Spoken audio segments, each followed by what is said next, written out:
Ce 3 décembre marque la 27e journée internationale des personnes handicapées. Elles se sont réunies à leur siège au plateau pour débattre de questions liées à leur communauté. Le Chamsi, Club des hommes d'affaires musulmans de Côte d'Ivoire, a décidé de lever des fonds lors de son prochain dîner gala pour venir en aide aux enfants atteints de la drépanocytose. Bonsoir, merci de nous rejoindre pour le 19h. Ce 3 décembre marque le 1er décembre était consacré à la lutte contre le sida, une occasion pour l'Église méthodiste unie de Côte d'Ivoire de lancer une campagne dite de compassion. Objectif, prendre en charge 2596 orphelins et autres enfants rendus vulnérables par cette pandémie. Sam Konon. À travers des séances de sensibilisation sur le VIH-Sida et de dépistage volontaire dans 3 localités de San Pedro, l'Église méthodiste unie de Côte d'Ivoire marque son engagement qui dure depuis 12 années dans la lutte contre le sida. À la faveur de la journée mondiale du sida, les responsables de cette église ont choisi la ville de San Pedro pour mener leurs activités. Dans le cadre de la journée mondiale de la lutte contre le sida, l'Église qui lutte aussi contre le VIH-Sida et les autres pandémies aux côtés de l'État s'engage là-dedans. Aujourd'hui, nous sommes ici à San Pedro dans le cadre de la journée nationale méthodiste de la lutte contre le VIH-Sida. Nous avions fait 2 équipes pour faire la sensibilisation et puis le dépistage. Une procession, un culte et une distribution de kits aux personnes vulnérables ont également marqué cette 12e édition. L'Église méthodiste unie de Côte d'Ivoire s'engage à faire le suivi des personnes déclarées malades du sida au cours de cette campagne de dépistage. Nous sommes disposés et nous sommes organisés à suivre tous ceux qui seront déclarés positifs parce que l'Église doit accompagner toutes ces personnes-là pour que la vie de Dieu soit aussi avec ces personnes. À travers sa campagne dénommée Compassion, 2596 orphelins et autres enfants rendus vulnérables du fait du VIH-Sida vont être pris en charge par l'Église méthodiste unie de Côte d'Ivoire. Comme annoncé dans les titres, le Club des hommes d'affaires musulmans de Côte d'Ivoire vole au secours des enfants malades de la drépanocytose, une pathologie considérée comme un véritable problème de santé publique. Le Chamsi a décidé de placer cette maladie au cœur de la 6e édition de son gala annuel de bienfaisance prévu le 28 décembre prochain. Il entend collecter des fonds pour la construction de 2 pavillons adaptés à une meilleure prise en charge des enfants drépanocytaires au CHU de Boaké. Un mot d'éducation. Les pensionnaires du Centre de protection de la petite enfance pilote de Cocody ont participé récemment à une semaine sportive et sanitaire. Une semaine marquée par des séances de consultation médicale et un marathon. Il s'agit à travers ces activités de promouvoir le bien-être et la culture de l'excellence chez ces enfants dont l'âge varie entre 1 et 5 ans. Mamadou Kwasi. Dossard dans le dos pour certains et sur la poitrine pour d'autres. Ces enfants des différentes sections du Centre de protection de la petite enfance CPPE pilote de Cocody se préparent pour le marathon. Une 2e édition de la journée sportive et médicale de cette école, l'Institut national de formation sociale de Côte d'Ivoire. Après le coup d'envoi donné par le directeur général de l'INFES, Mamadou Traoré, les pensionnaires du CPPE pilote de Cocody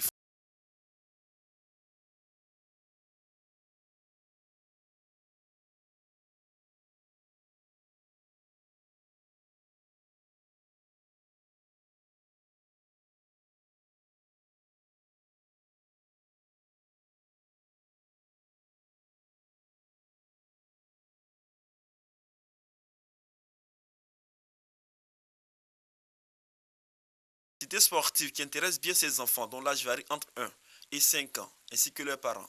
Je n'ai pas vraiment le temps de venir à chaque fois, donc aujourd'hui j'ai voulu être présente pour partager ces moments-là avec ma fille en particulier et puis avec tous les autres enfants. C'est vrai que c'est le marathon des enfants, mais en même temps ça permet aux enfants, on va dire, de pouvoir se dégourdir et ça permet aux parents aussi de pouvoir assister aux activités.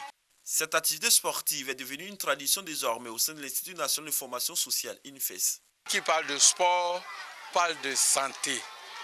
Qui parle de santé, parle de bien-être. Et cela doit se ressentir depuis le bas âge jusqu'aux grandes écoles. C'est dès le bas âge que tout cela doit s'apprendre. La cohésion, la paix, l'entente, le partage. Et tout ça, ça ressort dans ce que nous faisons. Ce marathon suivi des séances de fitness s'inscrit dans le cadre de la semaine dédiée à la santé et au sport au CPPE, pilote de Cocody, une école ouverte il y a plus de 30 ans. Ce 3 décembre est dédié aux personnes handicapées pour la 27e édition ici en Côte d'Ivoire. Des personnes handicapées issues de diverses associations se sont retrouvées à leur siège pour débattre de questions liées à leur communauté. Thème choisi, le futur est possible. Bintou Pekele, Doigt de laser. Aboigny-Pierre Cassi et ses confrères participent au panel portant sur le thème « Le futur est accessible pour personnes handicapées ». Ce panel, organisé dans le cadre de la Journée internationale des personnes handicapées, réjouit les participants. Si aujourd'hui l'État de Côte d'Ivoire nous aide encore, je pense que le thème veut tout dire. Nous devons nous battre, nous les personnes handicapées, pour avoir cette accessibilité. Les panélistes Alfred Kwadjo et Raphaël Dobo invitent les personnes handicapées à s'insérer dans le tissu professionnel et à s'organiser pour des élections apaisées en 2020.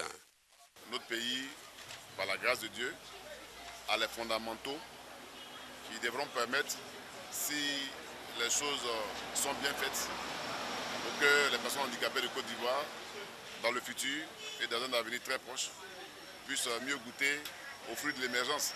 Nous mettons même à partir de ce jour en place un comité que nous avons dénommé Comité national des personnes en situation de handicap pour les élections. Parce que le vote est un droit, mais aussi un devoir citoyen. Et on ne peut pas aller au vote sans organisation. Pour nous, c'est un droit que de savoir et de pouvoir voter à ces élections. Pour la 27e journée internationale des personnes handicapées, l'ONG Mobilité pour tous a offert du matériel et une enveloppe aux handicapés. Une action saluée par la présidente du comité d'organisation. Nous commémorons cette journée avec beaucoup de ferveur. Nous sommes d'autant plus heureux de savoir que de plus en plus, notre communauté se mobilise ou doit se mobiliser pour une meilleure insertion des personnes en situation de handicapé. Aboudraman Traoré, représentant Fousseni Dambélé, directeur général de la RTI, encourage cette initiative. J'ai été très touché par ce qui s'est dit et je pense que tout le monde dans sa famille a un handicapé. Les handicapés doivent être encore mieux soutenus et pour notre part, le directeur de la RTI a tenu à ce que ce soit là pour montrer tout notre soutien aux handicapés de Côte d'Ivoire et du monde entier.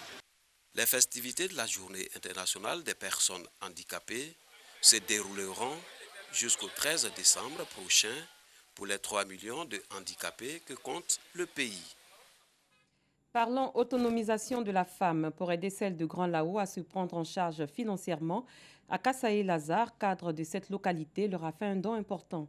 Il s'agit de chaises en plastique à mettre en location et des bouteilles de gaz pour entreprendre de petits commerces en vue de gagner de l'argent et de s'occuper de leur famille. La remise symbolique de ces dons a eu lieu samedi dernier à la mairie de Grand Lao. Doigt de laser. Des fourneaux, des bouteilles de gaz et des chaises en plastique. Du matériel offert aux associations féminines du département de Grand Lao pour la mise en œuvre de leurs activités génératrices de revenus. Un don de Lazare Akasaye, fils de Grand Lao et cadre du RHDP. Une occasion pour lui d'inviter les élus de la localité à s'unir en vue de contribuer efficacement au développement de Grand Lao. La femme est le pilier de la famille. Si la femme a les moyens, eh bien, la famille s'en sort. Si la famille s'en sort, le pays se sent mieux. Valeur totale du don, environ 2 millions de francs CFA. Un soutien matériel et financier salué par les bénéficiaires. Il ne faut pas tout le temps demander aux garçons. Toi aussi, il faut chercher souvent. Il faut te battre pour avoir aussi. C'est les deux mains qui se lavent. Un mot me manque, je ne sais pas ce que je vais dire. Mettre ces chaises-là en location, comme ça prochainement nous aurons plus que ça. Alors nous lui disons merci. Pour la présidente de la Fédération des associations féminines de développement des Grands Ponts, section Grand Laou, la femme doit participer au bien-être social de la famille. Louise Talou exhorte donc les bénéficiaires à utiliser ces dons à bon escient pour leur autonomisation. Merci à vous, chers parrains, pour votre engagement pour les femmes de Grand Laou. Chères sœurs, chères mamans, vous méritez la confiance de nos partenaires. La Fédération des associations féminines de développement des Grands Ponts, section Grand Laou, revendique à ce jour plus de 350 membres. Bonjour 2020, c'est pour bientôt. Le lancement de cette émission humoristique a eu lieu le 27 novembre dernier à la RTI, Radio-Diffusion Télévision Ivoirienne. Des innovations majeures sont annoncées cette année. On en parle avec Colette Ilboudo et Paga Sorokoni. Avec les fleurs et autres, là. Donc elle lance l'application et on envoie un message pour lui dire fleurs insuffisantes pour effectuer cette opération. Veuillez diminuer la taille de votre tête. Nous sommes au lancement de Bonjour 2020. Des innovations dévoilées lors de la conférence de presse qui s'est tenue dans les locaux de la RTI, Radio-Diffusion Télévision Ivoirienne, à Cocody. Bonjour 2020 avec une grande particularité. Retenez qu'il y aura 2 classicos. Donc un classico aller le 27 décembre et le classico retour pour le 28 décembre. Alors beaucoup d'innovations encore. Cette année, vous avez une fois de plus le grand casting qui va se faire sur 2 jours, c'est-à-dire les 10 et 11 décembre. C'est pour permettre à tous ces talents, ces nouveaux talents, de donner encore une expression de ce qu'on appelle l'humour en Côte d'Ivoire. Et nous allons apprécier et leur donner cette chance de pouvoir conquérir la Côte d'Ivoire, mais surtout après le monde entier. Les humoristes, eux, réservent un spectacle riche en couleurs aux téléspectateurs et vont adresser un message de paix pour les élections de 2020. Ce n'est pas seulement pour faire rire, mais dans les sketchs que nous jouons, déjà nous sensibilisons, nous essayons à notre humble niveau déjà de faire baisser les tensions. Parce que s'il y a bang-bang, on ne peut pas être à bonjour, n'est-ce pas? Donc on a besoin de paix. Voilà pourquoi est-ce qu'on essaie de sensibiliser par rapport aux réalités du terrain. Bonjour 2020, cette année, l'émission spéciale humoristique se tiendra les 27 et 28 décembre prochains. Après Abidjan, la caravane de Bonjour 2020 sillonnera 10 villes de l'intérieur du pays. Mais avant, un casting aura lieu les 10 et 11 décembre pour détecter de nouveaux talents.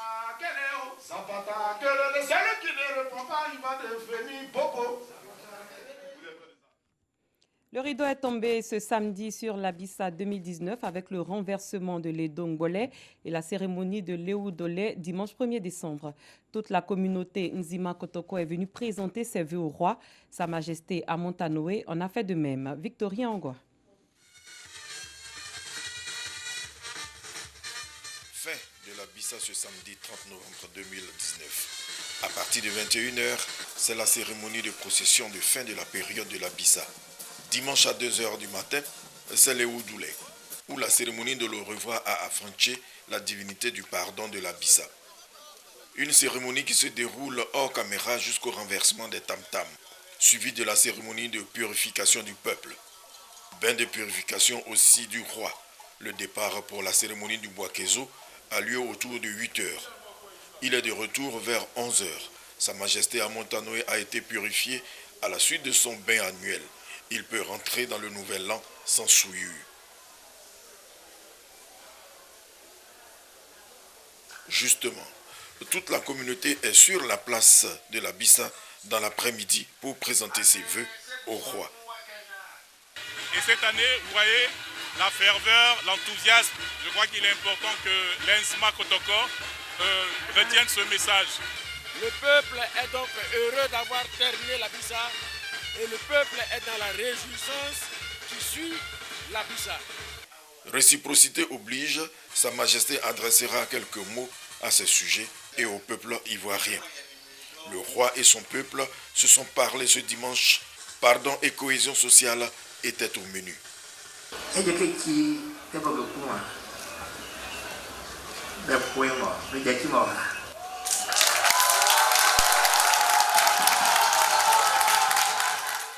L'entente est revenue et l'an prochain, nous sommes persuadés que tout le peuple Nzema sera réuni à cette place-ci pour célébrer encore une fois son Abissa.